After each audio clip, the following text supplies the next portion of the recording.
हमारे नबी सल्लल्लाहु अलैहि वसल्लम के पास एक सहाबी आए भीख मांगने के लिए। सही हदीस है। लोगों को वो हदीसें तो याद होती हैं जिसमें सदक़े की तरगीब है, वो भी हदीसें याद रखनी चाहिए। सदका करना चाहिए, स्टाइल ये होना चाहिए, अंदाज ये होना चाहिए जो मैं आपको बता रहा हूँ। सहाबी आए, अंसारी सहाबी, अर्ज़ किया या रसूल अल्लाह, घर में क्या है? फाक़े, कुछ भी नहीं है खाने में। वो वाकई बेचारे मुस्तहिक थे, उन्हें तो नबी वैसे ही दे देते ना, वो झूठ थोड़ी बोल रहे थे नबी की खिदमत में आके। कुछ भी नहीं है घर में। आपने फरमाया कुछ तो होगा, सब सहाबा बैठे हुए हैं, कुछ तो होगा। फरमाया सिर्फ एक प्याला है। जाहिर है वो प्याला है जिसमें डाल के खाना खाते हैं, वही अगर बेच दें तो खाना आएगा तो प्लेट ही नहीं रहेगी घर में, बर्तन ही नहीं रहेगा। आप सल्लल्लाहु अलैहि वसल्लम फरमाया वो प्याला उठा के ले आओ। क्या करो? ये हदीस तो प्याले के बारे में, आपने जब किसी को देखना है तो आपने अपने हिसाब से उससे इंटरव्यू लेके, ये नहीं कि प्याला उठा के ले आओ क्योंकि हदीस में आ रहा है। अब क्या है कि रसूलुल्लाह सल्लल्लाहु अलैहि वसल्लम ने उनसे कहा कि जाओ क्या लेकर आओ? प्याला। वो ले आओ उठा। नबी ने उनको तरीका सिखा रहे हैं। कैसा प्यारा आप सल्लल्लाहु अलैहि वसल्लम की तालीम का अंदाज था। आप ये भी तो कह सकते थे भाई उस प्याले को बेचो, ये खरीदो, यूं करो जाओ। तो आपने मुअल्लिम को भी बता दिया कि तुमने गरीब को सही रास्ता भी दिखाना है और उसके साथ इस रास्ते में ताउन भी करना है। वो बेचारा कॉन्फिडेंस नहीं होता, आपने उसको समझा के निकल लिए, वो कंफ्यूज है, यार मैंने क्या करना है। हर आदमी में कॉन्फिडेंस नहीं होता, कुव्वत फैसला नहीं। तो आपने बता दिया कि उसके साथ ताउन करना है, उसकी हौसला अफजाई करनी है।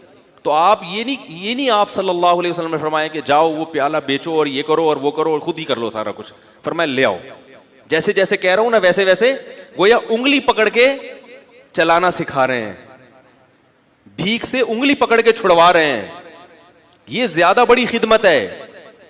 अगर आप सल्लल्लाहु अलैहि वसल्लम उन सहाबी को खाना दे देते, सदका दे देते, अगले दिन फिर आ जाते, वो अगले दिन फिर आ जाते, वो तो खाओ खत्म। और थोड़े दिनों में क्या होता, उनकी ज़ौजा भी यही, बच्चे भी यही कर रहे होते। ये भीख ऐसी बीमारी है जो नस्लों में चलती है। खानदानी भिखारी होते हैं बाज लोग, अरे हमारे अब्बा भी यही काम करते थे। ठीक है ना। तो नबी सल्लल्लाहु अलैहि वसल्लम ने फरमाया जाओ प्याला उठा के ले आओ। वो साहबी परेशान है, क्या होगा भाई? ठीक है, नबी ने कहा है ले आए। आप सल्लल्लाहु अलैहि वसल्लम ने फरमाया इसे कौन खरीदेगा?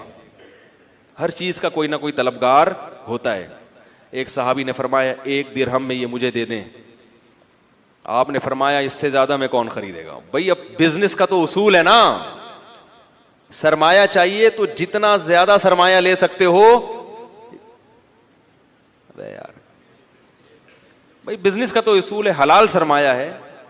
तभी ये याद रखो इस्लाम ने किसी चीज की कीमत मुतय्यन नहीं की है। नबी ने फरमाया दाउन नास, लोगों को अपने हाल पे छोड़ दो, कीमतें मुतय्यन मत करो।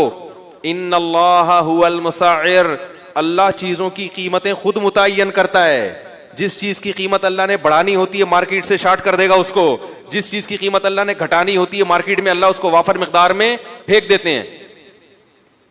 इसलिए असल उसूल यही है कि किसी चीज की कीमत मुतय्यन नहीं है। आप जो अपनी चीज धोखा ना हो उसमें, जिस कीमत पे चाहे बेचें। लोग कहते हैं वो तो फिर इतनी कीमत चीज महंगी हो जाएगी। भाई वो आपसे ना खरीदे, वो साथ वाले से खरीद ले, क्या ख्याल है? तो वो तो खुद ब खुद, हाँ गड़बड़ जब होगी जब ताजिर मिलके आपस में ईका कर लेते हैं, मुआहदा कर लेते हैं कि इससे कम पे नहीं बेचना, ये नाजायज़ है। इसी वजह से फिर हुकूमत को इन्वॉल्व होना पड़ता है, चीज़ों की कीमतें मुतय्यन करती है। तो आप सल्लल्लाहु अलैहि वसल्लम ने फरमाया कौन खरीदेगा? एक साहबी ने कहा 1 दिरहम में। आपने फरमाया कि इससे ज़्यादा में कौन खरीदेगा? एक साहबी ने कहा मैं 2 में खरीदूंगा। उससे ज़्यादा बोली लग नहीं रही थी। तो आप सल्लल्लाहु अलैहि वसल्लम ने फरमाया इससे ज़्यादा में कौन ख़रीदेगा? सहाबी ने क्या कहा? मैं 2 दिरहम में। 2 दिरहम में ख़रीदा। 2 दिरहम आप सल्लल्लाहु अलैहि वसल्लम ने उन सहाबी को दिए। फरमाए 1 दिरहम से कुल्हाड़ी लेकर आओ और 1 से अपने और अपने बच्चों के लिए खाना लेकर आओ, गुजारा चलाओ फ़िलहाल, क्योंकि अब भूख का भी तो कोई इलाज करना है ना। तो वो गए, 1 दिरहम से क्या ख़रीदा? गुजारे लायक। ये नहीं कि पिज़्ज़ा लेके जा रहे हैं। आज ये भी होता है, अपनी हरकतें ठीक नहीं हैं, इतनी अर्निंग नहीं है जितना घर में खर्चा शुरू कर दिया और कह रहे हैं खर्चे ही नहीं पूरे हो रहे, खर्चे ही नहीं पूरे। और कहाँ से पूरे होंगे भाई आपके? आपकी औकात दुकान आपकी पकौड़ों की है और बातें क्या कर रहे हो, करोड़ों की बातें कर रहे हो।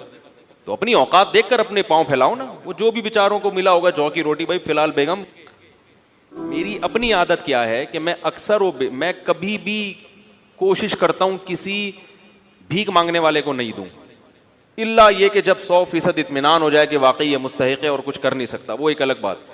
मैं जब मेरे पास भी लोग कुछ सदक़े वगैरह के पैसे भेजते हैं, कुछ मैं अपनी तरफ से भी सदका करता हूं, तो मैं किसी मजदूर को तलाश करता हूं,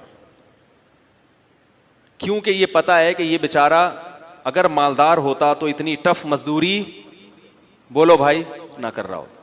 ये मालदार नहीं है तो ये मजदूरी कर रहा है। नंबर 2, ये आदमी लालची नहीं है। लालची होता तो मेहनत, गड़ा थोड़ी खोद रहा होता, वो रक्षा थोड़ी चला रहा होता। तो ऐसे आदमी को बगैर मांगे दे दो और सरसरी गौर करो कि ज़कात का मुस्तहिक है या नहीं। अगर लग रहा है तो ज़कात भी दे सकते हैं उसको, नहीं तो सदका तो बहरहाल, सदक़े में तो ये कोई कानून नहीं है, सदका तो मालदार को भी दिया जा सकता है, तो गरीब को क्यों नहीं दिया जा सकता, वो तो और ज़्यादा सवाब है उसमें। और बाज़ दफ़ा अगर मेरे पास कोई बड़ा अमाउंट हो तो फिर मैं क्या करता हूँ, मैं किसी गरीब से ये पूछता हूँ, जो इंटरव्यू लेता हूँ ना, कि भाई आप ये क्यों कर रहे हो, ये क्या है। वो उसको नहीं पता होता ये मौलवी साहब मुझे चंदा देंगे। अगर पहले पता चल जाए ना तो फिर छोड़ू होते हैं। फिर आजकल ये गरीब क्या होते हैं, लंबी लंबी छोड़ना शुरू कर देते हैं। कह रहे मुझे 2-3 करोड़ रुपए मिल जाए ना फिर ऐसी बातें शुरू करते हैं। उनको नहीं बताओ वैसे ही है, हेलो हाय और भाई तबीयत सैड अंडी वालान खा टोल मोल।